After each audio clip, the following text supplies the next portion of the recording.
राधे राधे। कैसे हो आप सब? आई होप कि आप सब अच्छे होंगे और स्वस्थ होंगे। तो यहाँ देखिए बस तेल वगैरह लेकर के आए थे पापा जी, जो घर से मम्मी ने सामान भेजा था, बस उसको सेट कर रही हूँ और झाड़ू वगैरह लगा रही हूँ। और दोनों के खिलौने वगैरह यहाँ पे राइडर है, साइकिल, उनको सेट करके रख दूँगी, क्योंकि अब तो वही है कि आने के बाद ही वो लोग चलाएँगे। तो ये सारा काम निपटा लेती हूँ मैं। एवरीवन, राधे राधे। तो कैसे हैं आप सब? बताना मुझे कमेंट करके ज़रूर। आई होप कि आप सब अच्छे ही होंगे।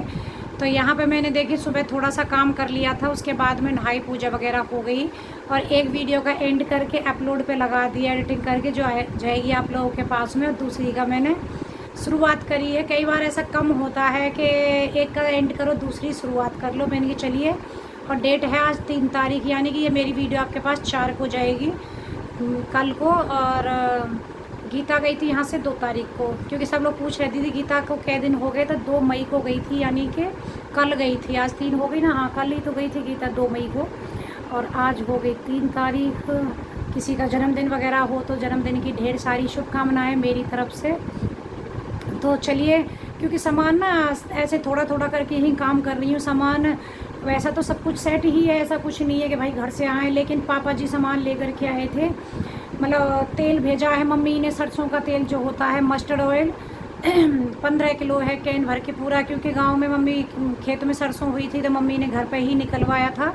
तो पूरी साल के लिए एक कैन भेज दिया है। तो वही बोल रही थी, अब चाहे तुम साल चलाओ, चाहे तुम 6 महीने में ख़त्म करो, एक कनस्तर यहाँ भिजवा दिया है। मतलब एक कैन 15 लीटर की, और एक मेरी बड़ी वाली भाभी गालीगढ़ रहती है, उनके लिए भिजवाया है।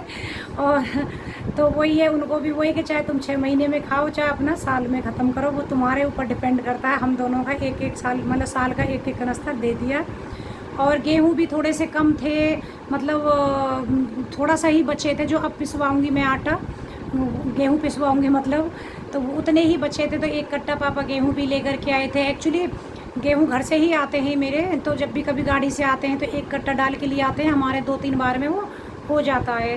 पहले मैं दूसरे वाले घर में रहती थी, वहाँ पे तो क्या मैं टंकी रखती थी गेहूँ भरने की, जो होते हैं ना स्टॉक करके, नाज की, जो टंकी ही बोलते हैं हमारे यहाँ तो उसको, उसमें ही रखती थी। और जब रेंट पे रहती थी पहले, और जो अपना घर हो गया है तो आपको पता हूँ, जब वो बल्कि छोटा था तो उसमें जगह थी टंकी रखने की, इसमें कहीं जगह नहीं है। ईशू ने कहीं नहीं रखने दी है, वो कहीं नहीं, मम्मी कहीं सेट नहीं हो पा रही है। और अब आखिर में वो भाभी के छत पे ही, वहाँ उनकी जो सीढ़ी का वो एरिया होता है, वहाँ पे ही रखी हुई है। तो बस ऐसे ही कट्टा लेके आ जाते हैं एक, उसमें से ही हमारा काम चल जाता है। और मूंग की दाल भेजी थी मम्मी ने, जो कि घर पे ख़त्म हो रही थी यहाँ मेरे पास में। मैं खिचड़ी वगैरह का भी मन होता है, और दाल के, मूंग की दाल के मैं कई रेसिपी सोच रही थी जो आपके साथ शेयर करूँ। बस इतना, थोड़ा तबीयत सुधार हो जाए, तबीयत ठीक हो जाए, क्योंकि मैंने बताया था जैसे पैरों में दर्द हो जाता है अगर ज़्यादा देर में किचन में खड़ी होती हूँ तो बस थोड़ा थोड़ा करके ये काम समेटा है। तेल को उसकी जगह पे रखा है, गेहूँ रखे हैं, और दाल वगैरह को भर के रखा है। और दूध मट्ठा भी भेजी थी, दूध बोतल भर के भेजा, मट्ठा भी भेजी थी। तो एक बोतल भाभी को दे दी कढ़ी वगैरह बनाने के लिए। देखती हूँ, मेरी तो अभी रखी हुई है क्या करूँगी, क्योंकि खान पीने का मन बहुत होता है, लेकिन दवाई वगैरह चलती है तो माँ मने करती थी मेरी दादी, मतलब कि खट्टी चीज़ें नहीं खानी है, जैसे कढ़ी दही, ये सब चीज़ें नहीं खानी है, दवाएँ चलती हैं जब। तो चलिए, काफ़ी देर बात कर ली है आप लोगों से, फिर मिलती हूँ मैं आपसे बाद में। तो देखिए गीता तो घर चली गई, आप लोगों को पता ही है। अब ईशू काम में हाथ बटा रही है मेरे में। तो यहाँ आज ईशू की रेसिपी शेयर कर रही हूँ, जो कि इसने पहली बार ही बनाई है आप लोगों के साथ में। तो यहाँ पे तेल गरम हो गया था, कढ़ाई में डाल दिया, उसके बाद भिंडी डाली है। तो ईशू बना रही है आज भिंडी दो प्याजा, जो कि पहली बार ही बना रही है। मैं भी पहली बार टेस्ट करूँगी, और आप लोग भी पहली बार एंजॉय कीजिए, देखिए और टेस्ट भी करिएगा, बाद में बताइए कमेंट करके कैसी लगी है। पसंद आता है तो ईशू के लिए लाइक ज़रूर कर देना। तो यहाँ पे भिंडी फ्राई हो गई, उसके बाद में उसने बाहर निकाल लिए, फिर थोड़ा सा ऑयल और डाला है उसी कढ़ाई में। उसके बाद में प्याज को, जो ये होते हैं ना छल्ले में, इसमें निकाल के रखा हुआ है उसने, तो इनको फ्राई कर लेगी। उसके बाद में इनको भी गोल्डन फ्राई होने तक ही फ्राई करना है। फिर उसके बाद में इसको भी निकाल दिया है बाहर। अब थोड़ा सा ऑयल और डाल दिया है।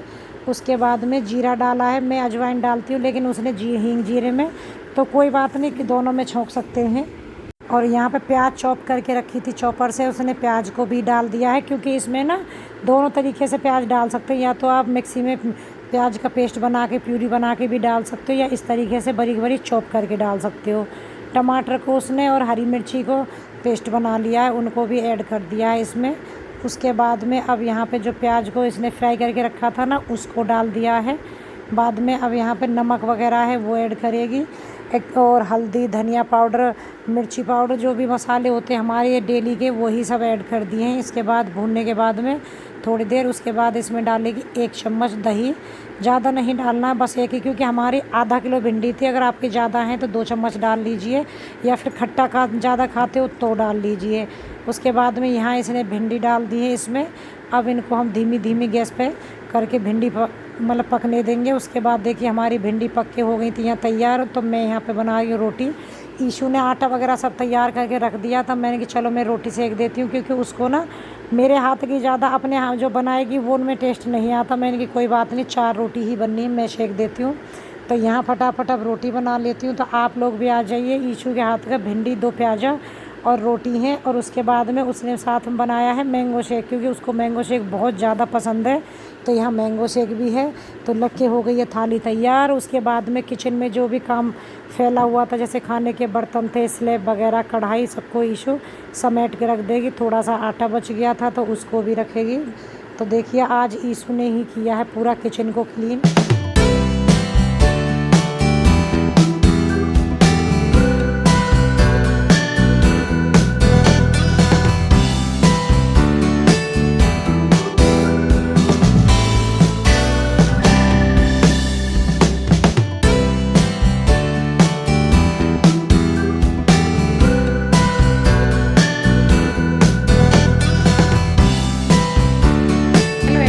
तो अभी मशीन लगानी है मुझे, कपड़े धोऊंगी आज।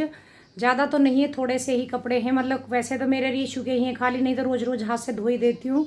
सोफ़े के कवर चेंज कर दिए हैं मैंने, और ईशू ने पंखा साफ़ किया था तो उसके बेड की चादर भी वो, क्योंकि पंखा जब साफ़ होता है तो चादर गंदी हो जाती है, चेंज ही करनी पड़ती है। वैसे मैं ज़्यादातर जिस दिन चादर चेंज होनी होती है उसी दिन ही पंखा साफ़ करती हूँ, जिससे कि चादर पे जो भी धूल मिट्टी कण गिरेंगे वो चादर चेंज हो जाएगी और अच्छे से दूसरी नई डाल देंगे। लेकिन इस बार पंखा बहुत टाइम बाद में साफ़ हुआ है, तो मैं पहले मशीन लगा लेती हूँ। मशीन लगाऊंगी और बस ज़्यादा नहीं करूँगी, थोड़ा थोड़ा ही, क्योंकि ऐसे तो डेली के कपड़े कोई गंदे नहीं है। सोफ़े के कवर थोड़ा टाइम हो गया है, तो चादर है तो 1-2 जोड़ी कपड़े में कि चलो इन्हें भी धो देती हूँ, ये भी डाल दूँगी इन्हें भी। तो बस मशीन लगाती हूँ और थोड़ा थोड़ा करके काम करूँगी। ईशू अपनी क्लास वगैरह वो ले रही है, तो चलिए मशीन लगाने के बाद में ही मिलती हूँ आपको। उधर मैं आप लोगों से थोड़ी देर बातें करके आई थी, और इतनी फास्ट काम नहीं कर रही है, मैंने वीडियो को फास्ट कर दिया है। आप सोचेंगे ईशू तो बहुत फटाफट फटाफट से काम कर रही है।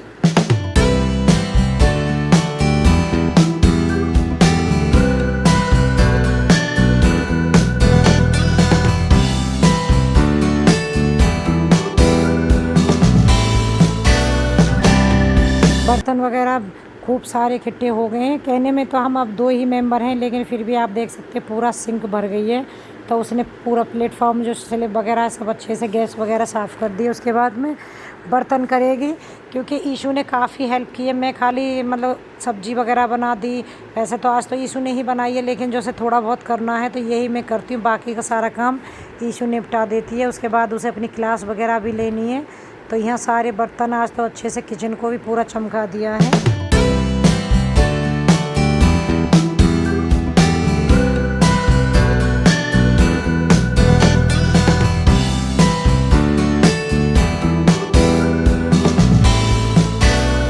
ईशू के लिए लाइक कर देना, क्योंकि ईशू ना पहले बहुत सारे कमेंट आते थे मुझे कि आप अपनी बेटी से कभी क्यों कोई काम नहीं कराती हो। तो वही बोल रही थी, मम्मी सब लोग, मैं काम भी करती हूँ लेकिन सब लोग बोलते भी हैं। तो यहाँ भाभी ने खाना बनाया था दोपहर का, कढ़ी चावल। तो यहाँ देखिए कढ़ी कैसी यम्मी सी दिख रही ना, तड़का लगा के बहुत टेस्टी कढ़ी बनी थी। उसके बाद ईशू चावल डाल लिए। तो आप लोग भी आ जाइए, कढ़ी चावल एंजॉय करेंगे। और यहाँ पे ना ईशू मेरी प्लेट में ऐसे डाल रही थी, मैं उसको बोल रही मुझे इस तरीके से पसंद नहीं है, साइड में डाल, मुझे ऐसे पसंद है। हेलो एवरीवन, तो देखिए वीडियो काफ़ी सुबह से ही चली आ रही है, लेकिन पता है आज थोड़ा सा मूड ऑफ हो रहा है। मैंने आप लोगों के साथ में दिसंबर में वीडियो डाली थी ना, शादी की, भात नोतने गई थी, वो वीडियो भी डाली थी कि मेरी फ्रेंड है, उनके मतलब भाई सॉरी बेटे की शादी है।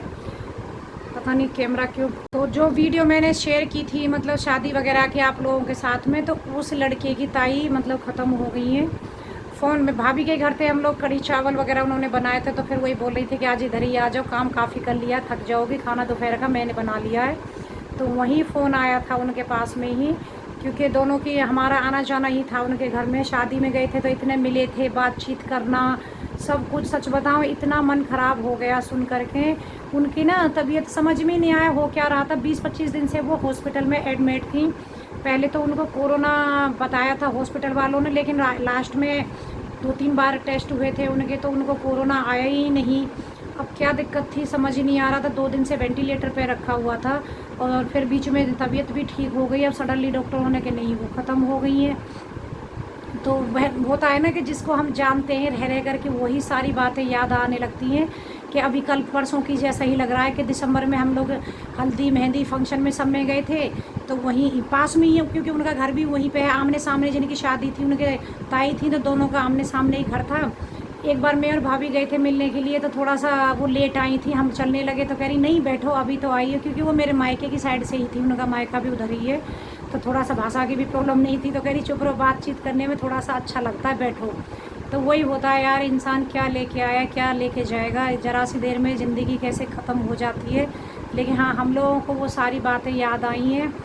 और अभी बच्चों की शादी नहीं हुई है, तीनों बच्चों की, उनकी है तो शादी लायक ही, लेकिन फ़िलहाल शादी नहीं हुई है। और हो भी जाओ, लेकिन फिर भी इंसान का एक बार ही जन्म मिलता है। सच बताऊँ इस बीमारी ने बहुत ज़्यादा घर बर्बाद करे हैं, बहुत लोग ऐसे हैं जिनको घर बर्बाद कर दिया है। ये खबर सुन कर के बहुत ज़्यादा हमें ख़राब लगा, कुछ देर के लिए मन बिल्कुल ही ऐसा हो गया कि पता नहीं, सच बताऊँ बहुत ज़्यादा बुरा लगता है। हम ना भी जानो उसके लिए भी लगता है, लेकिन किसी को इतना करीब से जानो, बातचीत करो अच्छे से, सब वो चला जाए, क्योंकि ये लगता है कैसे बैठ के हम लोग बातचीत हंसी मजाक करना सब कुछ, और सडनली वो क्योंकि रोज़ अपडेट तो मिलती रहती थी कि भाई आज ऐसी तबीयत है ये है, और कल फ़ोन आया कि वो तो ख़त्म हो गई। बहुत ख़राब लगा। बस वही है, भगवान उनकी आत्मा को शांति दे और परिवार को दुख सहने की शक्ति दे। तो चलिए वीडियो का एंड करूँगी, मिलूँगी कल नेक्स्ट वीडियो में, तब तक के लिए बाय बाय, टेक केयर। जो न्यू है चैनल पर प्लीज़ सब्सक्राइब कर लीजिएगा। तो अपने बच्चों का ध्यान रखिएगा।